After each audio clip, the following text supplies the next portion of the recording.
Welcome to another episode of the Never Lose a Deal podcast. So, today's show is going to be about creative financing. I'm going to share with you a case study. So, as always, this show is for real estate investors who want to find creative ways to expand their real estate portfolio. And that is what I am doing today. I want to share with you a real live case study. And so the best way to be able to display it is to show you some of the things that I am working on.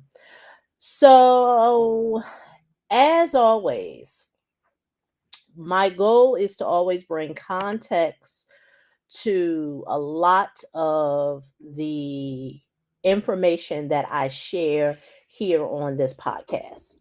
Because I truly believe that in this day and time on the internet, there is no shortage of information. You got AI, you got podcasts, you got my YouTube channel, you got my podcast, you have a gazillion people that are sharing information. But I find that what is lacking is implementation. And for the Never Lose a Deal listeners, that is always my goal to give you a behind the scenes look back of what it looks like when you pair information with real life. You get implementation because anyone can give you information. How do I know that? Because on a regular basis, I'm either talking to an investor offline, or either I talk to investors who reach out to me here online who are bloated with information. So investors do not need more information. They're bloated with information. What I find that's missing is implementation. And so today I'm going to share with you the case study that I'm currently working on. And this case study is not to give you any information on creative financing because I'm a big advocate of creative financing. There is not one way to skin a cat. And so you'll have people that will tell you, well, this is creative financing. And let me tell you, they are not wrong because if you are an active real estate professional, investor, whatever title you want to give yourself, business owner, you know that creative financing gets to look like what you want it to look like based on your needs, based on your goals, based on what it is that you want to do. So a lot of the creative financing um, strategies, techniques, and case studies that I share really is for the investor who is looking to expand their portfolio. And in these times when you have people who want to have others to believe that there's a shortage of inventory, there's a shortage of financing, whatever the case may be, you're always going to have two sets of people. You're going to have those individuals who want to inject fear into the marketplace. Oh, there's a shortage of this, just sit on the sidelines, just wait till everything settles out. And when the interest rates get lower and when, economic times look similar to what it looks like in 2021, then you can go back into the real estate market. Well, the listeners are here on the Never Lose a Deal podcast. They do not subscribe to that rhetoric. They are investors who understand that now a wealth transfer is taking place. And now more than ever, they're being very aggressive as well as strategic with how they build out their portfolio. And I'm here to be that voice to be able to share with you some things that I'm currently working with clients on. So, as I've said in other episodes, not only do I help real estate investors with my funding framework and methodology to be able to find the financing method that works best for them to build out their portfolio, I also help investors to be able to source deals because What good is it to have a great financing and funding methodology that you can employ? You're not one who is scared to, leverage capital, but you don't have the inventory. And so I said, let me be that other piece to real estate investors who want to be able to pair that financing strategy that I'm sharing with them with a way that they can now be able to execute and acquire more real estate. And that is what I want to share with you today. So, I'm going to give you a very out of the box strategy because this is what the investors that working with, what we are doing to be able to get access to inventory. So, if you give me a second, I'm going to share with you my screen. And so if you are seeing my screen, my screen right now, this is a creative financing case study here in New Jersey, Turnersville, New Jersey. For those who are not familiar with New Jersey, it's the southern part of New Jersey, which is considered Gloucester County. And so this is, about an hour and 45 minutes away from where I am at in New Jersey. But once again, if there are deals out there in the marketplace, I am going to be able to execute on them because once again, I work with investors all over. So, with that being said, now what makes this deal creative is that this particular home, I have relationships with asset managers where in previous episodes I've talked to you about purchasing real estate notes. So, what makes this um, case study creative is how we're going to acquire the property. So, it is not on the MLS. This is not a bank owned property, it's not an REO. It is a real estate note. But what gives this real estate note a unique spin is that it is a reverse mortgage note. So, just to give you some context of what I'm talking about, reverse mortgage notes, most people are familiar with reverse mortgages that are given to elderly people who want to be able to use the equity that is in their home. So the reverse mortgages have been marketed to seniors who they said is cash poor, equity rich. So there are some seniors who have taken part in being able to leverage that equity and they've gotten a reverse mortgage. Well, if you're familiar with reverse mortgages, you know that as the senior takes out the equity, they do not pay on the mortgage, the reverse mortgage. And so what happens is in this particular case, the senior who did own the home has passed away. And so now these reverse mortgages are on the books of an asset manager. They're looking to sell them. So I got a an email letting me know that this was available. And for those who are familiar with mortgage notes, most people who do purchase mortgage notes will either buy performing or non-performing notes because they want to be able to get the cash flow that is generated with the mortgage note.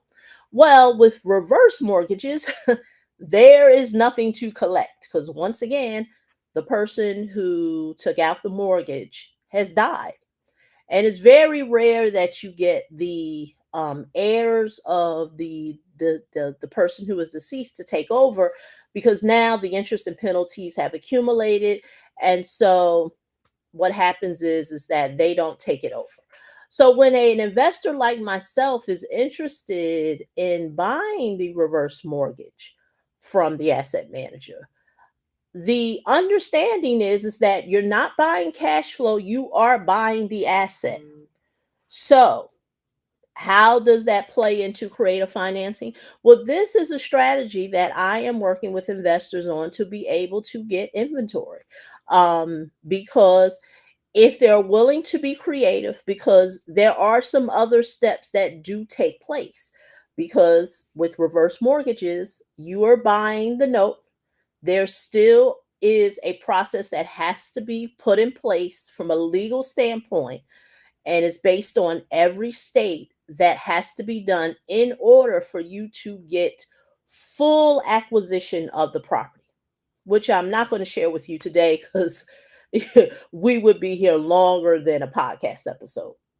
But I just want to be able to give you context with how we're getting access to your inventory to be able to invest and build out portfolios for my clients. And so, in this particular market, when the normal ways of acquiring real estate is not available to the marketplace or the investors who are actively investing, those who are serious about building out their portfolio are looking for other ways. And that is why I do this podcast. That is why I have this podcast on YouTube, because this is what I know: active real estate investors who understand that their main goal is to build wealth are not looking to be what's the saying go, a a one, a one hit wonder, meaning that they only have one way to skin a cat.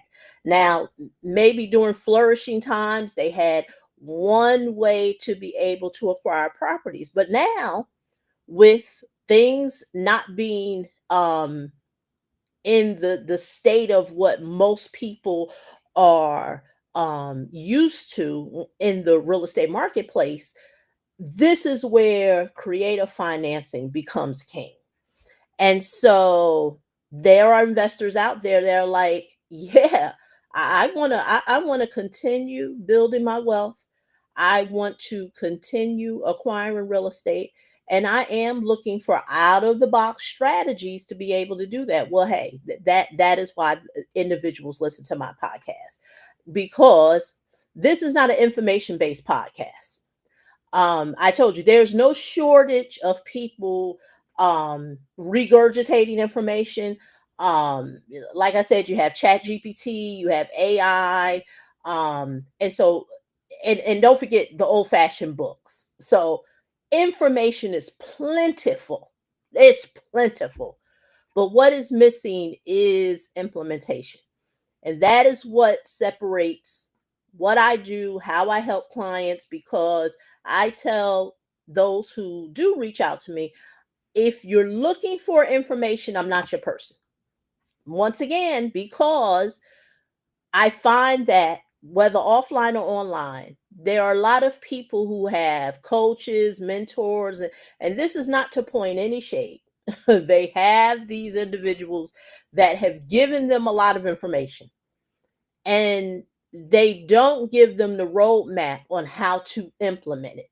So now, once again, they're bloated with information, but now don't know how to execute it. And that is why I do these case studies. That is why I continue sharing value on the podcast, because anything that I share with you, ladies and gentlemen, it is based on things that I have did myself or helped clients do. This is not information. This is not an information session.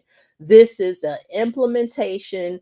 Let's go to implementation to results. Everything is results based.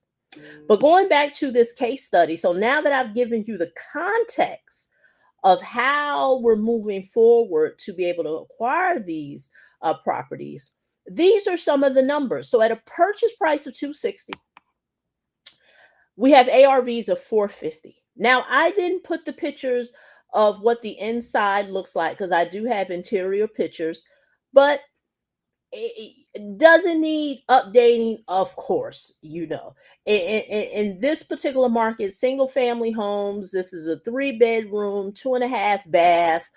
You want it to be, in the best shape. So this is not, we're not doing lipstick on a pig. It's not a full gut, but it definitely would be something that would be high end fixtures would be put in, but it doesn't need a full gut. So that's why the repairs are between 50 to 70,000. And so that still leaves a bit of room for, like I said, knowing that we're acquiring the note at about 200, 260 is what the bank wants, but we'll put a bid in something lower. And then still knowing that there's still legal work that has to be done in order to get full acquisition of the property, and still making sure that our numbers are where they need to be, that the investor will take full acquisition of the property. Once they get full acquisition, they will go into doing the repairs, to put it back on the market. And so when I work with investors, it's always important to know the end game. Now, of course, the end game is to be able to resell it. The Jersey market is still holding steady. You know, homes are still selling, salaries are still salarying it, as I should say. That's not a word.